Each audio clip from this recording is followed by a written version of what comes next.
Hello everyone, this is Shubham Gupta. Friends, आज हम पढ़ेंगे मैट्रिसेस। जैसे कि मैंने कल आपको कहा था कि हम कल से अपना लेक्चर चालू करेंगे, तो आज हम पढ़ेंगे मैट्रिसेस। पहले हम पढ़ लेंगे इंट्रोडक्शन, देख लेते हैं कि मैट्रिसेस होता क्या है। Matrices is a rectangular arrangement of A number और फंक्शन इन रो और कॉलम। जैसे कि किसी भी नंबर को एक मतलब एक रेक्टेंगुलर अरेंजमेंट कर दें, उसी को मैट्रिसेस कहते हैं। और such an arrangement is enclosed bye bracket, इसे हम बोलते हैं स्क्वायर ब्रैकेट। इसको स्क्वायर ब्रैकेट बोलते हैं, इसको बोलते हैं स्मॉल ब्रैकेट।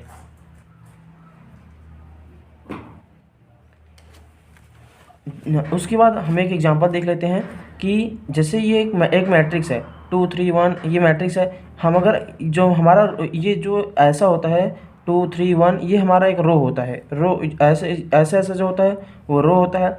ऐसे सीधा सीधा अगर देखेंगे जो वर्टिकली होते हैं वो हमारे कॉलम होते हैं। उसके बाद हम देखेंगे ऑर्डर ऑफ मैट्रिक्स। किसी भी मैट्रिक्स का ऑर्डर कैसे फाइंड करते हैं। ऑर्डर ऑफ मैट्रिक्स होता है कि इक्वल टू होता है number of row into number of column. जैसे कि नंबर ऑफ रो को हम एम से डिनोट करते हैं, नंबर ऑफ कॉलम को हम एन से डिनोट करते हैं। फॉर एग्जांपल, कोई एक मैट्रिक्स है, A1 मैट्रिक्स है 2 4 4 2, ये 2 इंटू 2 ऑर्डर का मैट्रिक्स है। इसे हम ऑर्डर ऑफ 2 का मैट्रिक्स भी कह सकते हैं, या बोलें कि 2 इंटू 2 ऑर्डर का मैट्रिक्स है, या बोल सकते हैं सिर्फ मैट्रिक्स ऑफ ऑर्डर 2। ये जैसे है इसका ऑर्डर है 2 इंटू 3, इसका ऑर्डर है 3, इसको हम ऑर्डर ऑफ 3 भी बोल सकते हैं, ऑर्डर ऑफ 3 इंटू 3 का भी बोल सकते हैं। उसके बाद how to calculate number of element in matrix. How to calculate number of element in matrix. Number of element in matrix is equal to होता है रो इंटू कॉलम। जैसे इस मैट्रिक्स में कितने एलिमेंट है, उस क्या करेंगे, जो रो और कॉलम है उसी का मल्टीप्लाई कर दें। जैसे कि इस मान लो A3 में, जैसे कि A3 में कितने एलिमेंट हैं, number of element in matrix A3, तो 3 इंटू 3 इक्वल टू 9, तो हमारे 9 एलिमेंट हैं। 3 3 1 1 ये सब एलिमेंट कहलाते हैं। उसके बाद जनरल फॉर्म ऑफ मैट्रिक्स। किसी मैट्रिक्स का जनरल फॉर्म कैसा लिखा जाता है, m into n order of matrix is usually written as this. जैसे कोई मैट्रिक्स है A11 A12 A13 A11 A21 A22 A23, ऐसे लिखते हैं। ये मतलब जो हमारा जो बदल रहा है, जैसे ये बदल रहा है 1 2 3, इसीलिए यहाँ पर हम उसको n मान लेते हैं। n बार चेंज हो रहा है, n चेंज हो रहा है। और यहाँ इस तरफ देखेंगे तो रो चेंज हो रहा है, जैसे कि 1 2 3 4 ऐसे चेंज होता है। इसके लिए इस चेंज को हम m मान लेते हैं, तो ये हमारा यहाँ पर n आता है।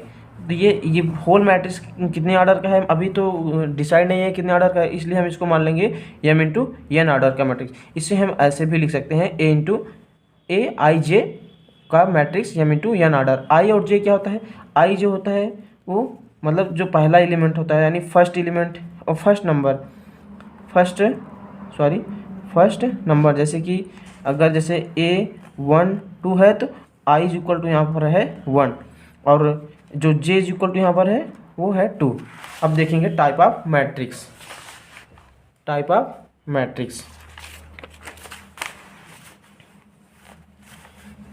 पहले हम देखेंगे square matrix. A matrix in which number of row equal to number of column.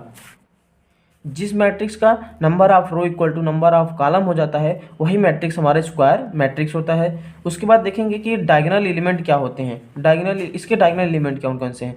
A11 जो डायगोनल के एलिमेंट हैं, जैसे ये हमारे डायगोनल के एलिमेंट हो गए।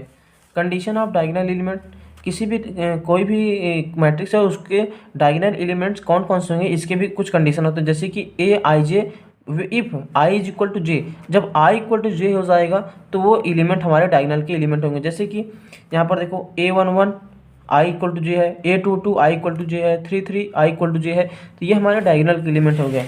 उसके बाद हम इसी में पढ़ेंगे ट्रेस ऑफ मैट्रिक्स क्या होता है। ट्रेस ऑफ मैट्रिक्स, जैसे कि trace of matrix equal to होता है sum of diagonal element. Diagonal element के सम को ही ट्रेस ऑफ मैट्रिक्स कहते हैं। जैसे कि A11 plus A22 plus A33। इसमें सबसे ज़्यादा ध्यान देने वाली चीज़ है कि डायगोनल ऑफ एलिमेंट वही होते हैं जब i इक्वल टू j हो जाए तभी। उसके बाद हम पढ़ेंगे डायगोनल मैट्रिक्स।